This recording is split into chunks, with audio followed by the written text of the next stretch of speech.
paste that. Say next. No.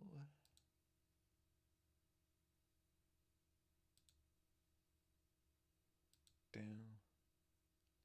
And then say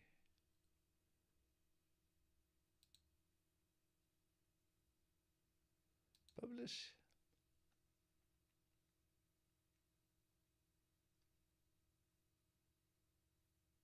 And there we go.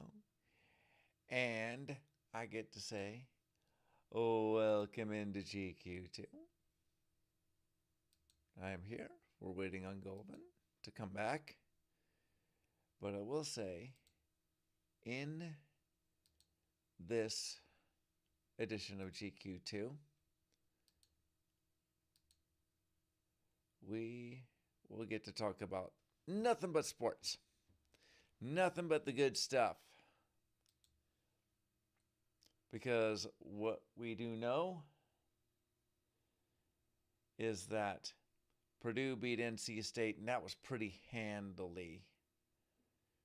Because Purdue had the lead, and they did not look back. Yes, NC State did catch up with Purdue a couple points there in the game.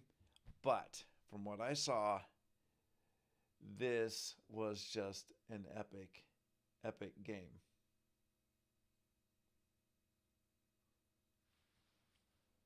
And by the way, I'm watching WrestleMania as well. Because WrestleMania is a thing.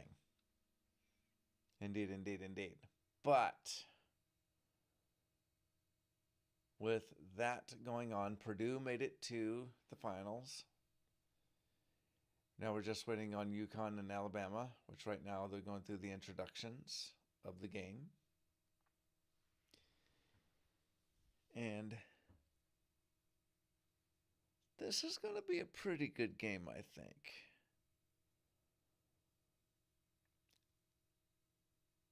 UConn's looking for a repeat, which is one of the harder things to do in all of sports, is to repeat. Even in esports too, to repeat. But it can happen if you have the right personnel and if you use NIL correctly.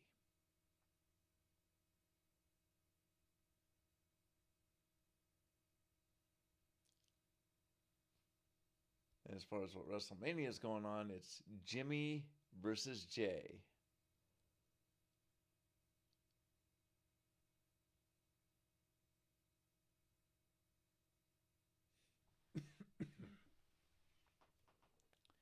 To where I think Jimmy should beat Jay. Because he's a part of the bloodline, and the bloodline should conquer. And should.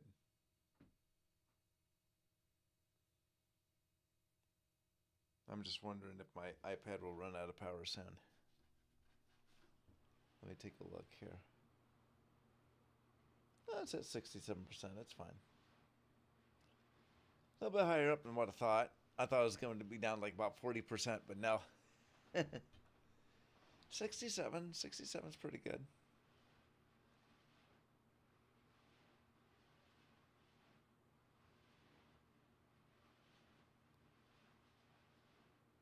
Oh, Jimmy's up on the top rope. He's going to do a splash. Oh, he wanted to. Jay got out of the way. Super kick. And both men are down.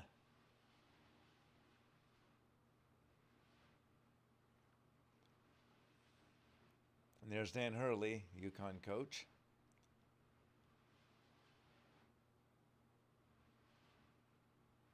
There's all the Alabama fans. Yay, we're Alabama fans. Woohoo! Whatever. Where's Ohio State when you need them?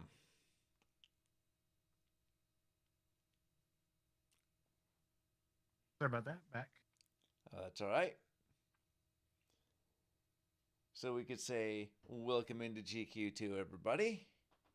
You know me. I'm Joe. With me is Golvin versus... Who are you? All right, so we were watching this game while we were doing the show.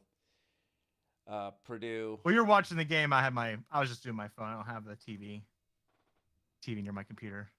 Oh, okay. Purdue and NC State. And what I was saying to the Patreons is Purdue pretty much was in control of the whole game. The whole game. Now, we know that Purdue is going to be in the final.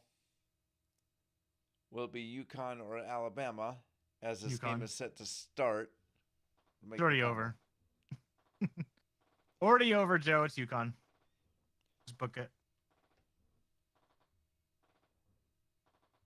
Does Alabama not have the guards? They just don't have it. This overall, they don't have the chance. The other team's just better. I mean, yeah. I mean, I wish it wasn't that way, but yeah, the other team's just a better team, and they're just gonna go out there and do a lot better, and come out the victory. What do you think the point spread's going to be? What do you think the point spread's going to be? It's going to be 89 to 65. It's going to be 20. It's going to be 20 plus point blowout. UConn is so much. UConn is going to repeat. They're so much better. I thought they would choke early on, like they'd win easy the first game against some bums that don't belong in the tournament, and then they get to the second round and they'd be like, oh, we got this in the bag, and then they get close, and then they would lose last round. The Elite Eight to get to get for Sweet 16, I figured they would get bounced. Nope, they're just like they're falling asleep walking through this tournament, and they're just destroying teams. And I just think it's over. I think it's Purdue. Purdue is. I mean, it's funny because the two teams. My bracket got busted last week. Elite Eight got busted. I had every single Sweet 16 team except for one, and I had no one in this Final Four. I have no one in the Sweet 16 Elite Eight. I think I had one team Elite Eight, but no, I didn't. I was done last time. And that's just because I picked, and some of the games are close. Where like the team I was gonna win was supposed to win, like Gonzaga. I thought Gonzaga would do better than they did. I thought Purdue was gonna choke like they did last year because I remember watching those games. And I watched the Purdue championship game when they in the was it the Big 10, the Big 12, Big 10, the Big 10 championship game. See, like where they weren't playing that good, but it's like they get to the tournament and it's a different team. And Purdue almost lost one game close this tournament because they just weren't making shots. But the last couple games, they've just been, the size is just the size, the making threes, and the size of Edey's just killing them. Yep. He's 7'4", and he's just like he doesn't even jump to get to the rim. Like he just put his hands up and he touches the rim basically. Mm-hmm. And that's kind of the problem that's happening to these other teams that they didn't realize. Wow, this guy's really, really tall. He's really dominant. And so. And that's what's happening. And that's going to be a matchup problem for anybody because even UConn does not have that size, that height of player. Though, if you look at the way that NC State was handling him, that's something that UConn can pick up on and try to shut him down. Yep. So now we're looking ahead to the championship game where we think it's going to be Purdue and UConn. Does Purdue have a decent chance to win the game? Yes. They do, but I think it's going to be too much from UConn. I think what's going to happen is that Edey is going to get the rebounds, but there's not going to be that many rebounds. And to me, I think that's the problem. It's just going to be a trouncing. Now I could be wrong. I could be perfectly wrong, and I'm fine with that if I'm wrong. But I just have that. My gut says that it's just going to be a complete trouncing, and they're just going to walk away with an easy championship.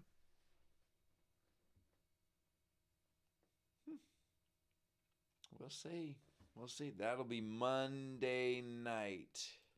Mm-hmm. Yes. Monday night. Lovely, lovely. Let's on the eclipse. on the eclipse. Yeah. On the eve of the eclipse. Okay, now.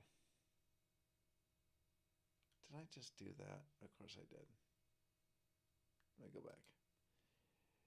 There was a bit of a controversy there last night between UConn and Iowa. Govan, did you see what it was? Yeah, the illegal screen. Alleged illegal screen.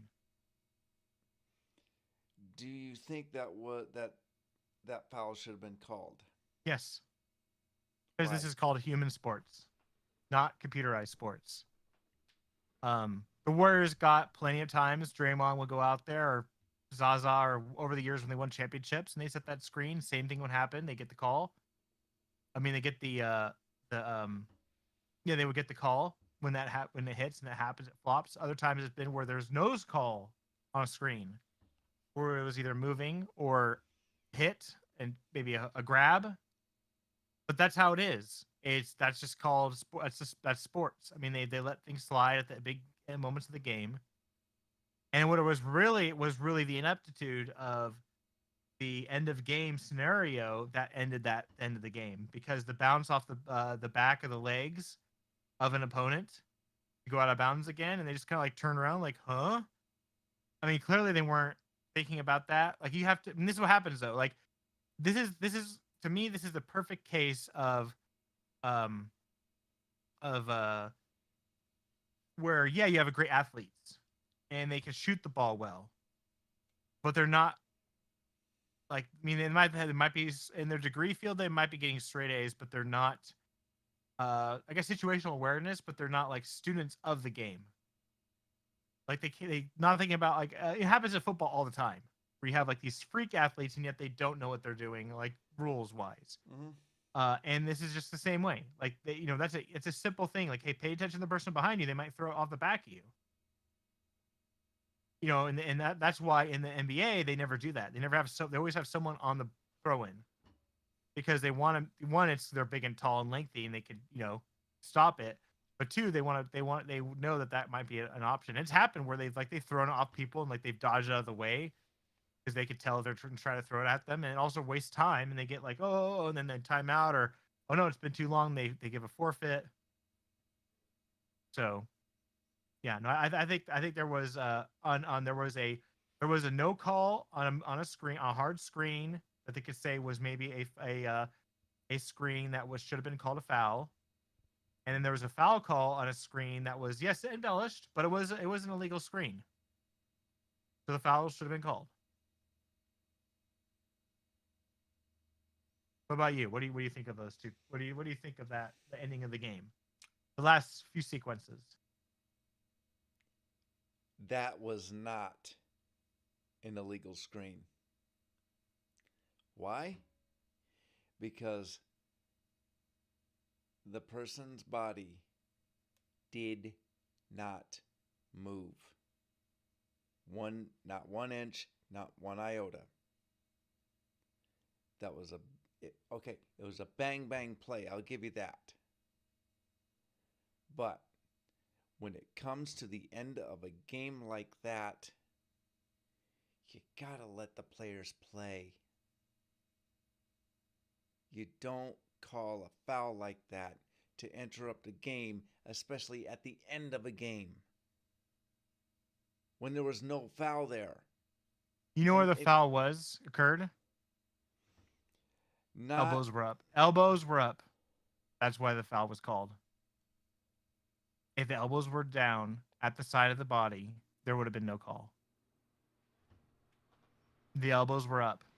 I was just watching it because I thought that was the case, but I couldn't remember. And so I'm watching it, and Springer's elbows, she stepped, one, she was moving into the person. No, yeah, this is a patented illegal screen, because the legs are fully spread apart to make the screen. she was still moving when the other player was moving, and her elbows were up. Everything, and the ref's right there. Like, the ref has clear look at what the person was doing and intending to do. It's different when she was to go up and stop and be straight up and down, legs at the arms at the side. There would have been no call. But because of the movement, the elbows up, extending the elbow towards the player, so it's a high elbow. It basically it didn't now the head up knockback, James Harden style embellishment. That should have been a technical free throw. It should have been a foul call. Elbows were down. No, up as in up on the player. Like, so the elbows you say were down, but the arms weren't down. The elbows were extended. The elbows were down to her body. But they're up, meaning like her arms were elbowed. Like her arms were, if it's straight, there's no elbow for the player to run into. The arms being elbowed up, like I have my fist on my chest. That's what she had on her stomach. The elbow is a weapon. It's a point of contact. He's a pointed elbow.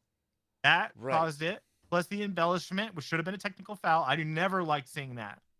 A fake head bob. That should have been a technical free throw shot. So I'll give them that. Yep, they had the opportunity to have a tie game and force Iowa to make a shot to win it. But I think it would have been technical free throw for an illegal elbow. For me, a dive, essentially. An embellished fake dive. Because that should never be in the sport. Any sport, that kind of stuff. And then it should have been the foul call was correct. The legal screen, excuse me, was correct. So if I was the ref, that's what I would have called. Technical free throw against Iowa, for UConn to shoot the free throw, illegal screen against UConn, Iowa ball, or if it's, I don't know what the rule is, if that happens, if it does go back to UConn at tie game, then it'll go back to UConn. Even if it's the legal screen, if the technical free throw overseas. Or even if it's considered a tie-up. But it should have been Iowa technical free throw with the head bob. Because that's what people are upset about, is as James Harden somehow snuck on this court and got into her body and did I got like uppercutted in my throat. And that was all fake. That was a lie. But she did get illegal contact. She got hit in the chest with a pointed elbow. The screen was moving still because of the length of distance of the legs. The screen has to be the edge of the body frame. Now they do give leeway of a couple inches, but her feet when she made contact, Joe, was like she was doing the splits almost. She was like 12 feet distance because she's one of the tallest players on the team. She's a huge distance. That's where the illegal contact. Her knee's also bent on the screen when the person's going around. Now you can it's the end of the game. You can let that go, but I mean the ref is like 5 feet from the screen. They're gonna call that every time. Now, if that was Steph Curry going around that corner, they would call it a defensive foul and ban him from the league if that happened. If that was Steph Curry trailing and trying to go after a guy, they'd actually put 2 fouls on him and then 2 technical free throws because the refs for some reason hate Steph Curry. I don't know why, but I see it all the time in games when he's like doing this exact thing, fighting a screen, and there would be no call, which was an illegal screen, but he would get like punched in the face and blood would be coming out, and they still call the foul on him for running into the screen man. That's a side note. But I'm looking at the point here: embellishment, technical free throw, definitely illegal screen. Point of contact made on the elbow. Elbow is up at a pointed angle, not straight down. Now, if she was straight down with the arms and still did that wide, I would still call illegal screen because it wasn't. I mean, she was doing the splits to me. I mean, of course, I'm exaggerating a split, but I mean, it was way too wide of a base. Right. I would still call that, but you have to do it with the elbows that's pointed, and then, but I still would throw the like if this is NFL, I throw the flag at the defender. Yeah, you throw the flag. No, I throw the flag right at him. I'd say you embellishment. It's a personal foul, and then at that point, I don't know the rules of college basketball enough to know if that is go back to UConn after the free throw, and if it does, then it does. And then UConn has 5 seconds or 4 seconds left to shoot to get a shot to go up to win the game. And so then it could completely change how everything there happened. Ooh. Alabama could have tied that up if they would have made a connection with that pass to go for a dunk. Oh yeah. Oh wait, let's see. I'm watching it. I'm watching Yeah, a couple replays. it's 15-13 right now. Then again, I'm a little bit behind. And they did tie it up. But yeah, I think we'll just disagree on that. I think we will. Oh, the foul call.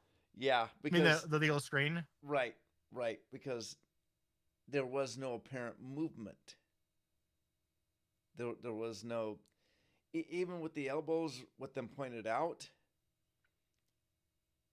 I would agree with the embellishment. The reason why the foul call is done is because to the ref's point of view, it looks like she did the classic elbows out push off on the screen. That's how it was sold by the defender going around. But if her elbows were at the down, she did the same screen, Joe, real time. Like, of course, I slowed it down to see, and wide base. I would still call it moving screen because she was moving still when the player touched her. From the video that I see. So if I was calling it, I would still call it. But you could say it could be like depending on the ref, if he's like, I'm not going to call that. Depending on what they've been calling all game, if the arms were down, I could see a no call, easily no call there. Easily being a no call because the arms are pointed, and then the player acting like they were shoved. To me, technical free throw there because that was clearly a head touchback fake out selling. Especially since the player immediately comes out after and like starts taunting the crowd, like and cheering and taunting the crowd. It's like, come on. But I mean, then you have the conspiracy theorists, Joe, saying, well, they just want Caitlin Clark to get a championship. Well, I'm not saying that. No, but people are though. Like some people are saying it's rigged. Right. Because there's always going to be that. Like LeBron James had it. Oh yeah, the Minnie Mouse one. Yeah, the Mickey Mouse championship. Yeah. But yeah, that's what got her. They showed another angle. Let's I can see. It's slow down. Yep. Can't do that. Yep, you can't do that. You can't. That's just I mean, she'll learn from that. I mean, obviously she's probably been taught to do that because she doesn't want to get hit in the chest. Right. But you can't put that elbow up because they're too smart. She ran through the screen. The arms up. He's like, you gotta be kidding me. Of course, yeah. You're saying that because you know that she didn't forcibly push off, but right. That's what they're gonna. That's as a coach. If I was coaching, I'd say they got you because it looked like your arms went up, and even though you're up to protect yourself from getting hit in the chest by the player, you just have to keep your arms down.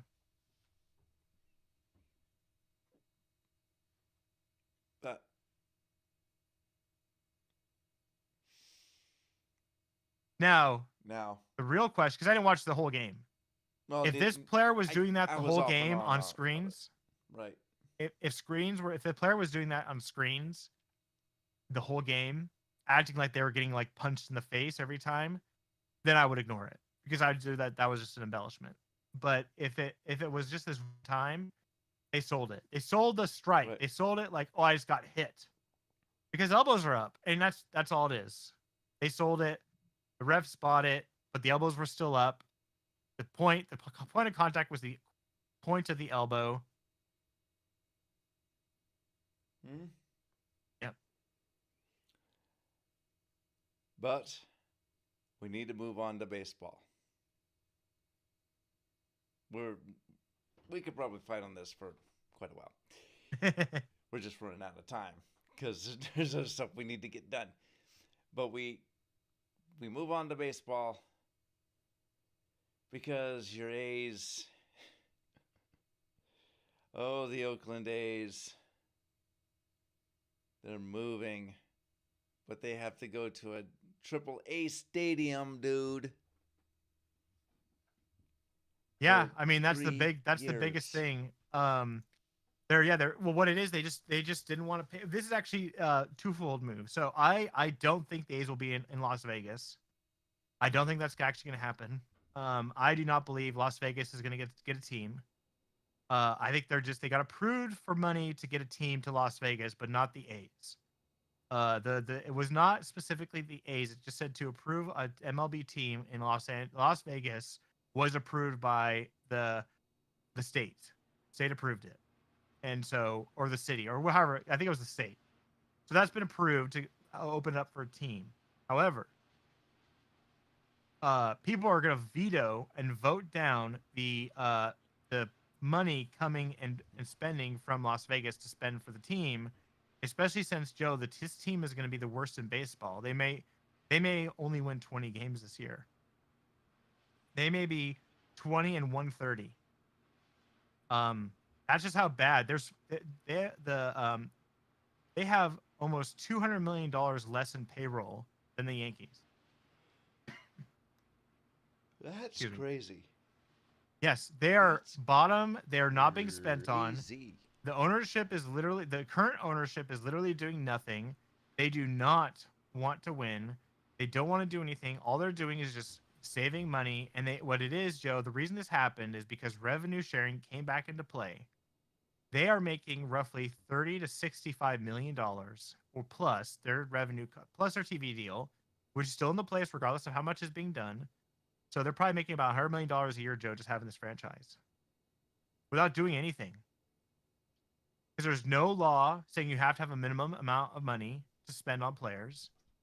There is no rule in the ML made the deal, collective bargaining agreement that, hey, every team has to be a baseline of say $60 million or wherever the cap is, 50% of the cap or 75% of the cap, so like 150 million payroll.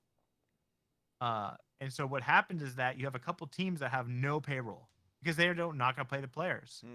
And then with the collective bargaining, as much money as being brought in by Yankees and Red Sox and Dodgers and the Giants, they split that with the other MLB teams on their profits, which then goes back and fills the coffers of the Oakland A's ownership group who don't really care about it. What they want to do is go to Las Vegas, build a brand new stadium, put a team there, maybe do a couple seasons of winning, and then sell the team for billions of dollars. That is the goal. That is the prime goal of this team. The ownership, they don't care about baseball. They don't care about anything. They just want money. Unfortunately, what's going to happen for them is that there's going to be no team in Las Vegas. I do not see the state people with paying $750 million for a team at a location that's not even available for them when they just had an event there, the Super Bowl. And people are saying that the traffic was insane. So imagine another baseball team there. There's going to be no traffic. You won't be able to do anything at all on the strip, and that's not going to happen. So what's going to end up happening is there'll be no team. It'll kind of fall apart. They have a deadline to build there, but that's it. Nothing will really happen. And then from that point on, the A's will say, where we're going to go. Well, Sacramento's there. They played there for a season. They're going to say how great Sacramento is. We want to stay in Sacramento. And the A's will be allowed to be in Sacramento. That is my thought. And then an expansion team will go to Las Vegas, into a different area of Las Vegas. I think that's what's going to happen because the ownership group is so cheap and filthy. I think the Las Vegas fans are going to be pissed off. They don't want this crap team. Why are we bringing in the worst team in baseball into here? That's not how you do it. That's a bad move by me. And also, there's going to be lawsuits against the trademark. There's going to be lawsuits against the ownership group and acting in bad faith and in bargaining and trying to come to a deal. There's going to be all these lawsuits against the Athletics that it's not going to be good for baseball. When they end up going to Las Vegas, if they do, they won't be the Las Vegas Athletics, Joe, because someone else owns the trademark for it. Because Oakland Athletics did not file for the trademark for the Las Vegas Athletics until never did because someone else picked it up. And the Sacramento A's, the Sacramento Athletics, was filed the day they announced that they're going to Sacramento. That's how incompetent this ownership group and baseball team is. And it sucks for a team like that's my favorite team is the Oakland Athletics. That's I'm a fan of. My whole life I've been a fan of that. Gone to tons of games. I was there when Ricky Henderson stole third and broke the all-time stolen base record. I was there in the stands. I didn't know what was going on. I was like, why is that guy bringing the? Because I was a kid, so I was like, why is that guy picking up the base? I think I even threw up in the parking lot during that game, right before the game when we went there, because I was sick. I mean, I was sick, but it's because car sickness. And I was there when that happened, and like that's the team, and then packed, passionate fan base. It's just that when the Raiders moved there, they just destroyed the stadium. The stadium was really beautiful before the Raiders showed up, and that was one of the problems is the Raiders being in that same stadium, because Al Davis wanted his football stadium size, and it was a nice boutique stadium beforehand, really beautiful. So that's kind of like essentially that's kind of what happened with the A's is that ownership group and people who own the stadium just mismanagement, and now we're here. So we'll see what happens. It's definitely a sad day, but it's like I'm not really connected to the A's anymore. I threw away all my A's attire. I don't have anything with the A's. It's all gone because I know they're going. Like, why would I be Oakland Athletics green gold sponsor? If they're gonna do this to me, why am I gonna pay them money or represent them? So I threw away all that. I don't have anything else, which is fine because I have the Warriors. The Warriors are a better team, and the 49ers. I have two good teams, Super Bowl championship, maybe in the playoffs every year. Another team going to be in the playoffs again this year with Curry. I've seen like 4 championships with him. So I'm fine. I'm fine with it's just I wish the A's would do better. Yeah. You're going to have trashy organizations. You're always going to have trashy organizations, and unfortunately, exactly, that's yours. Yeah, was it? Imagine Ohio State, Joe. Imagine this being Ohio State. That's all I have to say. Yep. Imagine Ohio State boosters being like, you know what? We're moving away from Columbus, and we're going to Cincinnati, our stadium. And you're like, what? What are you talking about? And you know what? We're going to triple option wing. We don't need good players on this team. We don't really need athletes. We're not gonna do any name and license deals. No. And our head coach. Our head coach. That's exactly what would happen. Bob Melvin is one of the best coaches in baseball. He's on the Giants now, which I wish him the best. One of the best coaches in baseball. We had all these. We have all these all-stars in the league that we're like the AAA. We were the AAA farm team for like the Yankees and Braves. The first baseman for the Braves was our first baseman, and we just don't want to pay him money. We had all these great athletes over the years. Jason Giambi was at the A's. We don't want to pay him money, and it's because the ownership. Now that was under Lou Wolf, who he sold it to John Fisher, and then John Fisher is just the same way, just as cheap. And that's unfortunately that's going to be the Athletics' legacy, is going to be just being cheap. Yep. That's the way it's going to be. Yeah, this will be good to revisit in the future. Yeah. But then you'll find out that the A's aren't going to go anywhere because they can't go to Las Vegas. That's what's going to happen. I already know that's what's going to happen, is that they're not going to the fans, the taxpayers of Las Vegas will vote down that, because it has to be approved by the what's it called? The funding has to be approved by the voting base of the state. They're not going to vote that in when they see how terrible the A's are, and that's what they're talking about. And there's still no stadium, Joe. They just did drawings. There's no actually architectural plans. They just did a drawing. There's no actual plan for a stadium there. Plan for a stadium. What? Nothing. What's going on here? There's no there's no architect or anything like that. They just literally did a thrown together quick presentation just to appease the people, what's it called? The people of the state when they were going up there, but they literally have nothing. This is just a half-baked measure and that's all it was, just half baked. Yep. So Yep. yeah. Well, right now it's 26-25 UConn. It's a pretty close game. I mean, Alabama's playing them pretty tough. UConn's still gonna win. Still gonna win. Anyway, we'll see you guys again next week. We'll find something to talk about. Oh, yes, we will, because there's always politics, and politics is always something. We'll probably give our impressions on the championship game. We'll see. We'll see. Until then, that's been Golden Versus. I've been Joe Brums.